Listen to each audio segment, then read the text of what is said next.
So in today's video, we're going to paint another black cat themed illustration.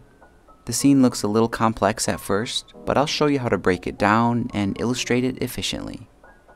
As usual, you can check the description for a list of the brushes and textures I'm using here, as well as a free download for the sketch and color palette so you can follow along with me.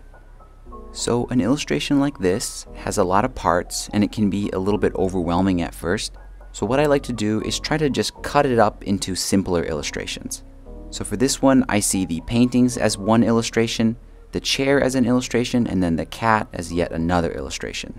And I'm going to use a very step-by-step illustration process, starting with the chair. Now I'm just focusing on the chair, so I'm going to try to ignore the cat, and I'm going to start by painting the pillows. And for that, I'm going to grab the abstract round brush, and I'm just going to use this green color to fill out the top pillow, and then a very light beige tone for the bottom one. And since I went beyond the sketch in a couple of places, I'm just going to use the eraser to kind of cut it back to match the sketch. And once the main color for the pillows have been blocked out like this, I'm going to do the frame of the rattan chair next. And that's going to be on its own layer, so I'll make a new layer. For the color, I'm going to grab this khaki tone here.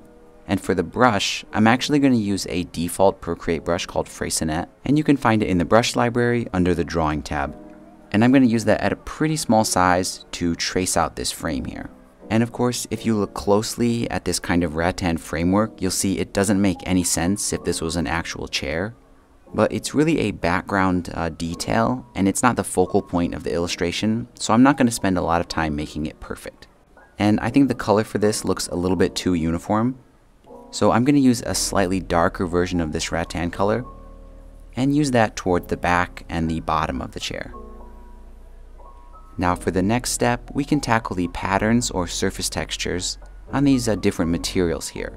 I think the rattan and the pillow here is fine, but this green pillow I think would look cool if it had some kind of texture on it. So I'll add that now. And I want to make sure that the pillow layer is selected here. Then I'm going to grab the selection tool set to freehand. And I'm just going to select the face of the pillow. There we go. Then I can go back to the regular watercolor brushes, the abstract round, and I'm just going to use a variety of green colors, and I'm going to draw it across the face of this pillow.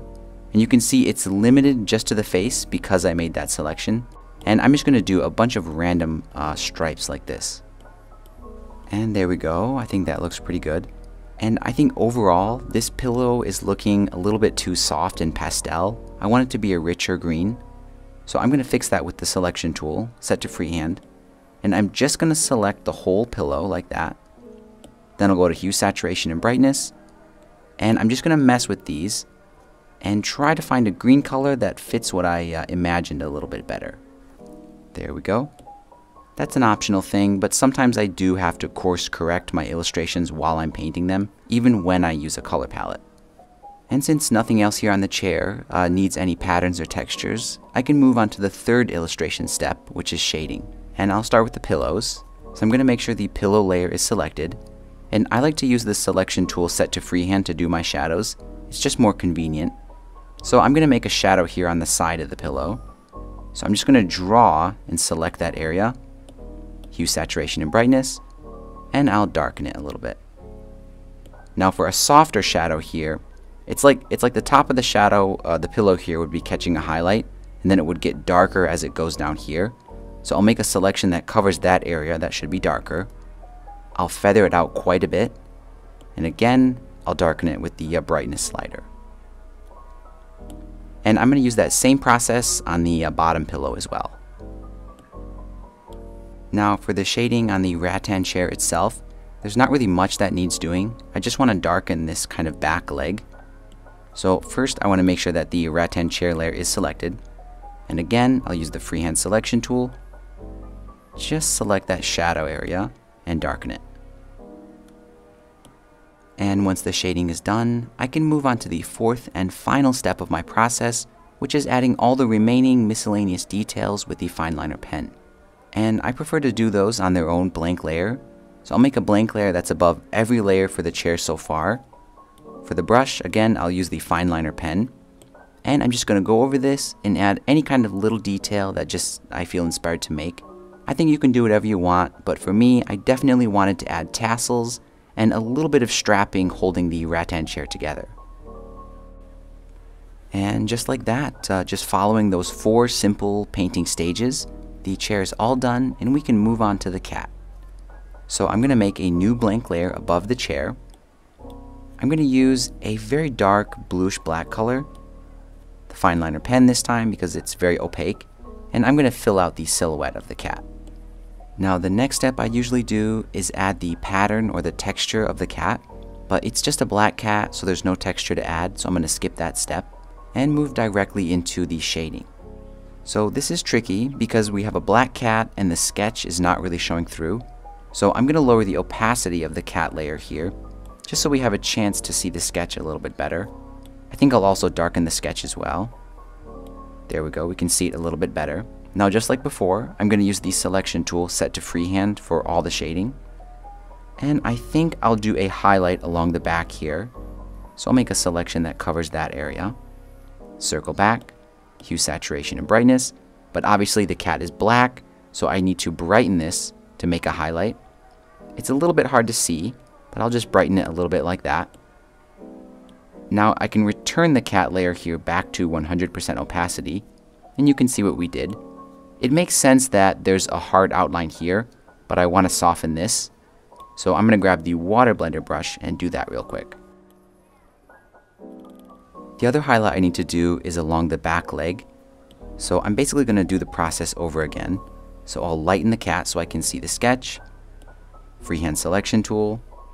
I'll just select that leg. I'll brighten it. And then return this back to 100%.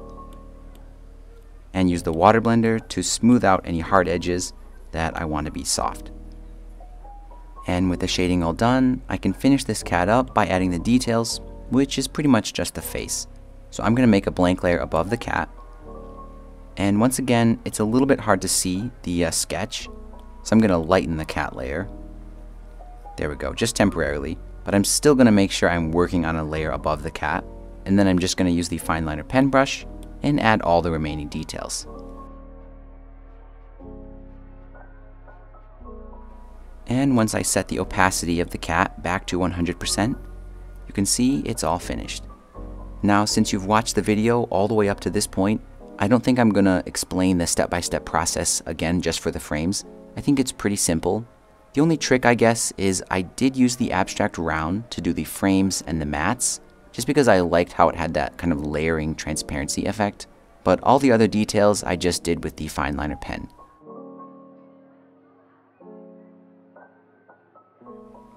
And there we go. All I have to do now is turn off the sketch and the color palette, and this simple little illustration is all done. And here's a closer look at the final result.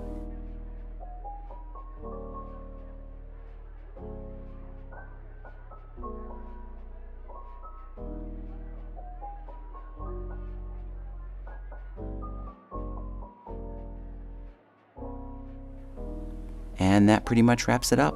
If you think I've earned it, please give this video a like and subscribe to the channel if you haven't already.